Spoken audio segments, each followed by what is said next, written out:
All right, even though some people might think that there is no Ram Leher in India, there was one very, very visible on the first day itself that people went for darshan. In fact, on the day of the Pran Pratishtha, many eyes were left with tears in them. One of those figures was Sadhvi Ritambara.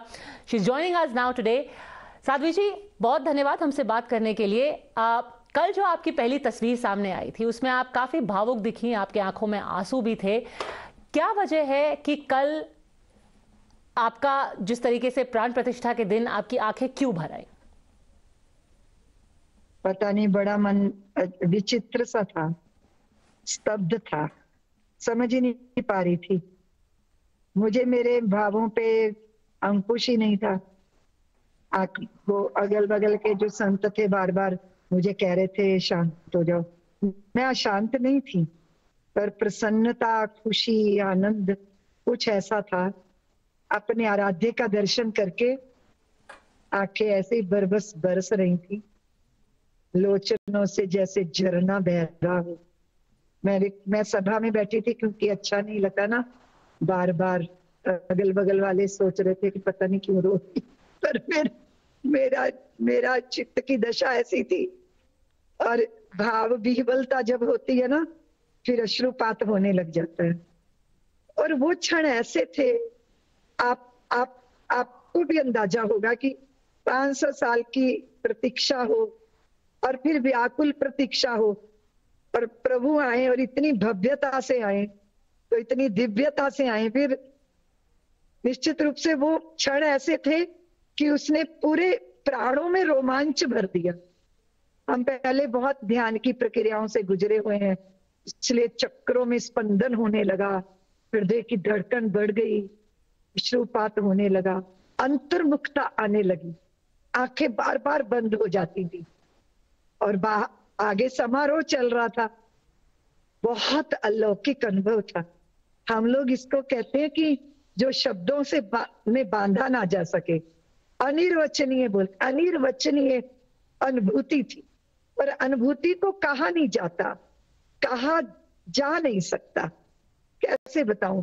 और ये तो हमारी श्रद्धा, आस्था, हमारे उस प्रतिष्ठा हो रही थी प्रभु की, प्राण प्रतिष्ठा। पर एक ना मृत जाति में प्राण प्रतिष्ठा हो रही। आपको मालूम है कि कभी कभी व्यक्ति उन सारी परिस्थितियों को स्वीकार कर लेता है। वो सोचता है यही हमारी नियति है, हमें ऐसे ही जीना है, हमें ऐसे ही दर्द झेलने, हमें ऐसे ही क्लेश झेलने। लेकिन एक बार समाज ने उठकर ये अपना स्वर, अपने आप अपनी आवाज उठाई कि नहीं, हम नहीं देख सकते ऐसा, और हमारी अनाधिकार चेष्टा नहीं है। हम अपने आराध्य की जन्मभूमि पे दावा कर रहे हैं। पूरा समाज संगठित। और सच बताऊं, ऐसा लग रहा था कि धरती का सनातनी जागा है और स्वर्ग में देवी देवता जागे हैं, और हम सबके संकल्पों की पूर्ति। इतना अद्भुत अनुष्ठान। प्रधानमंत्री जी ने तप किया, त्याग किया 11 दिन तक। इतने संत थे, चारों तरफ भगवा भगवा भगवा।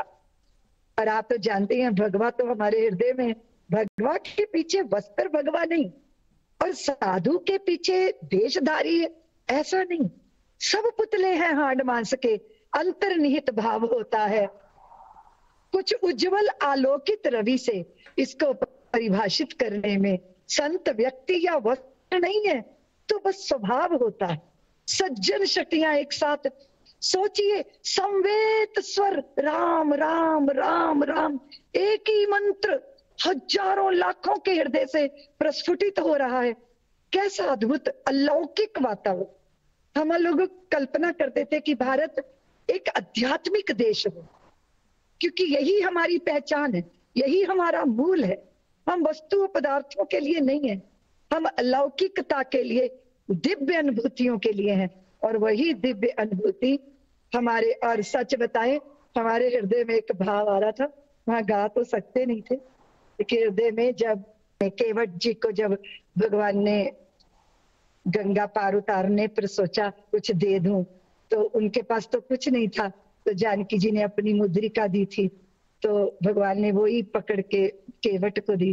तो केवट ने एक बात कही, मैं गुनगुनाऊं उसको, क्या कहा था? हाँ बिल्कुल बिल्कुल वही भाव हम सबके हृदय में थे।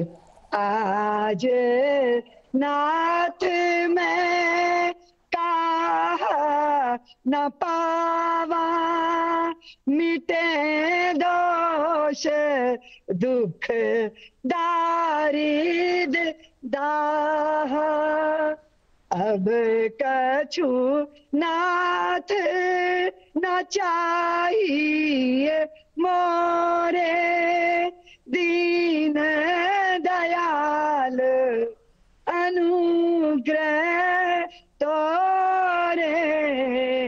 श्री राम जय राम, जय जय राम, श्री राम जय राम, जय जय राम। मेरे हृदय में ऐसा ही लग रहा था कि अब कुछ नहीं चाहिए, अब जीवन पूर्ण है, जीवन धन्य है, भारत भूमि धन्य है और हम सब धन्य है। तो प्रभु के प्रति कृतज्ञता मन में आ रही थी ना, तो फिर वो आंसू बह के और फिर पता नहीं कैसे कैसे भावों के साथ रोम रोम प्रभु के लिए कृतज्ञता व्यक्त कर रहा था। धन्यवाद रामलला को, थैंक यू। पर आप कल जब उमा जी से भी मिली, तो बार बार मैं कल कहती रहती हूँ, आप पता नहीं चल रहा कि 2 दिन बीत चुके हैं, पर आप जब उनसे मिली उमा जी के गले, तो आप दोनों मिले, दोनों का भी एक बहुत भावुक चित्र सामने आया। क्या बातें हुई उस क्षण में? हम उनको, पहले तो वो दूर बैठी थी ना, हम अलग जगह बैठे थे, तो हम सब लोग तो संघर्ष के साथी है ना, तो मैं उनको उठ के मिलने गई क्योंकि उमा जी की तबीयत अच्छी नहीं है, उनके कमर में कुछ तकलीफ है, तो मैं उठ के उनको मिलने गई थी। उनको देखते ही पुराने दिन याद आ गए। फिर वो दिन याद आ गया जब हम लोग मंच पर थे, तब भी गले मिलकर आनंद आनंद प्रस्फुटित हो रहा था, क्योंकि उस समय हम राघव के रनंजियों को धन्यवाद दे रहे थे। लो नमस्कार भूगोलों के, अभिनंदन लो आकाशों के, लो 7 सागरों के प्रणाम, पदबंधन लो पातालों के, तुमने ही पूरी अयोध्या की खोई गरिमा लौटाई है, ओ समर बांकुरे राघव के तुमको 100 बार बधाई। तो उस दिन हम लोग गले लगे भगवान को शुक्र कर रहे थे, धन्यवाद दे रहे थे। कल ऐसा लगा कि सारा संघर्ष पूरा हो गया, क्योंकि हम लोगों ने बहुत लंबी यात्रा के बीच में ना बहुत अवसाद झेला, बहुत उतार चढ़ाव था ना आंदोलन में, तो बीच में बहुत निराशा थी। भगवान ने हमारा नैराश्य छीन लिया, तो हमारे वो पुरानी यादें करके ना रुदन चल रहा था, और भगवान आ गए हैं इस प्रसन्नता में, ऐसी दशा थी। पर रामलला के दर्शन हुए आपको? कैसा लगा जब पहली बार रामलला आपके सामने एकदम साक्षात दिखे? वो बड़े दिव्य है, उनके लोचन, उनमें करुणा भरी है, उनके होठों पे मुस्कान है, इतने प्यारे गोल गोल बालवत उनकी मुख मुद्रा है, तो उनके मुख से नजर ही नहीं। सबने कहा गहने देखो, गहने कितने सुंदर है, आभूषणों पे तो दृष्टि नहीं जा रही, क्योंकि नेत्रों से ही नहीं दृष्टि हट रही, उनके अधरों से ही नहीं दृष्टि हट रही। इतना अद्भुत स्वरूप उनका हृदय में बस गए। अब वही हमारे ध्यान का केंद्र रहेंगे। इतना अलौकिक उनका स्वरूप है, जो आनंद सिंधु सुख राशि, आनंद का सागर, इतनी प्यारी छवि, और ऐसे सजे हैं वो, बहुत दिव्य हैं। जो भी देखता है देखता ही रह जाता है, पर देखने का अवसर ही नहीं, पीछे से भक्तों का इतनी जोर से धक्का लगता है, तो वो छवि मन में भर के चित्त धन्य हो गया। बहुत अद्भुत है। उस रूप माधुरी को, उस सौंदर्य को, उस लावण्य को, उस करुणा को, उस सहजता को, उस सरलता को, उस प्रभुता को, उस भद्रता को, और प्रभु के भीतर उस धर्म को देखते बनता है। और वो आप सोचो कि निर्गुण सगुण साकार हो गया। धरती का भार हरण करने के लिए वो आ गए, हम सबकी दृष्टियों को धन्य करने आ गए, जन जन के को कृतार्थ करने आ गए, और हम सबके जन्मों जन्मों की दरिद्रता का हनन करने आ गए। वो पूरे सौंदर्य के साथ उतरे हैं। अद्भुत भगवान का विग्रह दिव्यता से भरा है। आडवाणी जी नहीं आ पाए अयोध्या, ठंड की वजह से, उनके स्वास्थ्य की वजह से। उस वक्त उन्होंने, आपने किन किन और लोगों को याद किया? क्या उनकी कमी खली? बाकी और कौन कौन से आपके जो साथी हैं, आपके जो साथ जो संघर्ष में रहे हैं, जिनको आपने याद किया? कल मैं तो बहुत दिनों से याद कर रही हूँ, माननीय अशोक जी को याद कर रही हूँ। ये जो रुदन था ना मेरा, ये प्रभु के आगमन का भी रुदन था, लेकिन जो उनकी प्रतीक्षा में चले गए, पर उन्हीं के पास गए, पर धरती पर वो भव्य मंदिर देखना चाहते थे, उन सबका स्मरण हो रहा था मुझको। माननीय अशोक सिंघल जी, आचार्य गिरिराज किशोर जी, आचार्य धर्मेंद्र जी, महंत वैद्यनाथ जी, रामचंद्र परमहंस जी, स्वामी वामदेव जी। एक कल व्यक्ति मुझे बहुत याद आए, वो थे त्रिलोकीनाथ पांडे जी। आप सोचो, 25-30 साल की कानूनी प्रक्रिया और रोज अदालतों में जाके खड़े होना। वो त्रिलोकीनाथ पांडे जी थे जो सारी पैरवी कर रहे थे। मैं उनको राम सखा बोलती थी। इतना तप किया उन्होंने। भाषण देना आसान होता है, पब्लिक फिगर बन जाते हैं आप, लेकिन पीछे रहकर, आप सामने नहीं है पर पीछे रहकर काम करना, लाखों लोगों ने काम किया। मुझे कल उनकी भी बहुत याद आई। मैं उनको राम सखा कह के बोलती थी। पूरी न्यायालय की जितनी प्रक्रिया चली है, उन सब के लिए वो कभी बरेली, कभी लखनऊ, कभी बरेली, कभी लखनऊ, कभी दिल्ली, उनका भी कल बहुत स्मरण आया। और कल मुझे इतने लोग मिले जिनको 90 में गोलियां लगी थी, किसी का घुटना टूटा, किसी की टांग नहीं, किसी का हाथ नहीं, किसी का पैर नहीं। उन सबके लिए भी मेरा मन बहुत भावुक हुआ, क्योंकि जब दिव्यांग हो जाता है ना बंदा, विकलांग, और जवानी इसमें खपा दी, घर भी नहीं बसे, कोई आर्थिक भी आधार नहीं है, पूरा जीवन सूना उनका। लेकिन कल सब समृद्ध हो गए, कल सब अमीर हो गए। बहुत कष्ट झेले हैं लोगों को, लोगों ने, ये समाज को नहीं पता, बहुत कष्ट झेले। वो तो सामने भी नहीं है, मीडिया में जो लोग हैं वो तो सामने भी नहीं है। वो है मील के पत्थर, वो है इस मंदिर की बुनियाद। कुछ लोग ऐसे होते हैं जिनको शलभ बनकर जीना होता है, और दाह उनके भाग्य में होता है, चलना उनके भाग्य में होता है, अंधेरे में रहना उनके भाग्य में होता है। लेकिन वो बड़े किसी कार्य का, कहते हैं ना कि अर्घा बन जाता है, शिव उस पर विराजमान हो जाते हैं, तो उस अर्घे की बहुत पूजा होती है। लेकिन शंकर की पूजा होती है ना, कंकड़ की तो पूजा नहीं होती। पर कंकड़ को ये संतोष होता है कि भक्तों का सैलाब उमड़ जब शंकर तक जाता है, तो सीढ़ी का पथ बनकर कंकड़ ही तो ले जाता है। इस भाव के साथ लोगों ने काम किया, उन सब का स्मरण हुआ। इसलिए मैं इतनी बिहबल व्याकुल, और कल की बात नहीं है, मेरी आंखें दुख गई हैं आंसू बहाते बहाते, क्योंकि आंखों की तो सामर्थ्य कम है, पर मेरे भावों का अगाध सागर है, जिसमें 30-35 साल की वो सारी स्मृतियां हैं। वो सब लोग हैं जिन्होंने इस दिन के लिए अपना जीवन दे दिया।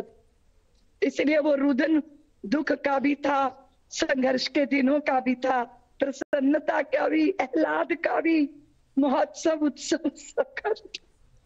हमने देखा आपकी जो तस्वीर थी वो प्रधानमंत्री के साथ, जब प्रधानमंत्री ने आकर के भी आपसे हाथ मिलाया, आपसे बात की। पर बहुत लोग ये भी इस वक्त भय व्यक्त कर रहे हैं कि अब क्या होगा अगला, क्या अब काशी मथुरा, बार बार ये कहा जाता था कि अयोध्या तो झांकी है, काशी मथुरा बाकी है, तो क्या अब वो भी एक संघर्ष है, क्योंकि ये मामला अदालत में लंबित है, अब आगे क्या? मुझे तो नहीं लगता, मुझे तो लगता है संघर्ष यहाँ करना पड़ा, क्योंकि यहाँ मंदिर भूमि के भीतर दबा था, उसके साक्ष्य भीतर दबे थे। पर कृष्ण जन्मभूमि और काशी के बाबा तो उस वहां के तो पत्थर स्वयं गवाही देते हैं। अगर न्याय के निष्ठा से न्याय मिलाना तो हमें संघर्ष की जरूरत नहीं होगी। मैं तो चाहूंगी कि न्यायालय की प्रक्रियाओं से भी क्यों गुजरना पड़े। अगर देश में सौहार्द चाहिए तो क्यों नहीं संवाद से ये हमारे स्थान हमें लौटा दे दे। हम हजारों को भूल जाएंगे पर हमारे ये 3 स्थान हमें लौटा दे, ताकि हमारे पीढ़ियों को हमारे धर्म की विरासत मिल जाए, हमारी परंपरा की विरासत मिल जाए और युगों युगों तक ये सनातन की धार बहे जो सबका ख्याल करती है, जो मूल रूप से मानवीय भावों को जीती है। क्योंकि एक अलहड़पन, एक सहजता, एक सरलता, अपनी तरह प्रभु को याद करने की स्वतंत्रता ये नहीं मिलती दूसरे मत मजहबों में। ये सनातन है जो कहता है अपनी राह स्वयं बना लो, जहां खड़े हो, जिस तरह की योग्यता रखते हो, जैसी सामर्थ्य है तुम्हारे प्रभु वैसे ही तुम्हें प्राप्त हो जाएंगे, क्योंकि तुम्हारा मन पवित्र होना चाहिए। इतने चित्त को उत्साह, उमंग, स्वतंत्र। देखो बाहर की आजादी मायने रखती है पर आंतरिक स्वतंत्रता भी मायने रखती है। आपको कोई नियम ना बांधे, आपको कोई तरह की व्यवस्था ना बांधे, आप प्रभु के लिए उन्मुक्त प्रभु को पुकार सकें, ये सनातन की व्यवस्था है। तो हम लोगों की बस यही साध है कि युगों युगों तक जब भी व्यक्ति उन्मुक्त होकर जीना चाहे, मुक्त होकर जीना चाहे, छोटी छोटी बाहों में आसमान बांध लेने का भाव उसके अंदर जागे और वो अपने ठाकुर को आंखों की आंसुओं का अर्घ देकर ही सोचे कि मेरी पूजा पूरी हो गई। ऐसी व्यवस्था युगों तक चलनी चाहिए। इसलिए हमें हमारे ये स्थान ही चाहिए। हमें बाकियों पे दावे नहीं करते हम, नहीं तो बहुत बहुत लंबी, बड़े दुख दर्द की भरी हर जगह की कहानी है। तो क्यों ना ये सौहार्द से लौटा दी जाए? क्यों जिद की जा रही है? झूठ का पक्ष क्यों लिया जा रहा है? ये लेकिन न्याय तो होगा निश्चित रूप से, क्योंकि झुठलाया नहीं जा सका। हमें बहुत बहुत भरोसा है न्याय व्यवस्था पर। निश्चित रूप से काशी विश्वनाथ और मथुरा के लिए हमें संघर्ष की जरूरत नहीं होगी। दीदी आखिर में जो भाव हैं, जो पहली बार रामलला को देख के, उनके दर्शन करके जो अभी आपके मन में है, अगर उनको आखिर में आपको किसी भजन में व्यक्त करना हो तो अगर आप हमें और हमारे दर्शकों के कर सके। हम गा रहे थे, राम लला का द्वारा प्राणों से भी प्यारा, एक सभी की मंजिल, एक सभी का नारा, जय श्री राम जय श्री राम जनमानस में गूंज रहा है, जय श्री राम प्राणों का आधार बना है, जय श्री राम जनमानस में गूंज रहा है। इसमें एक बहुत सुंदर लाइनें हैं, तृणवन विपदा व्याधि हो या जीवन संग्राम,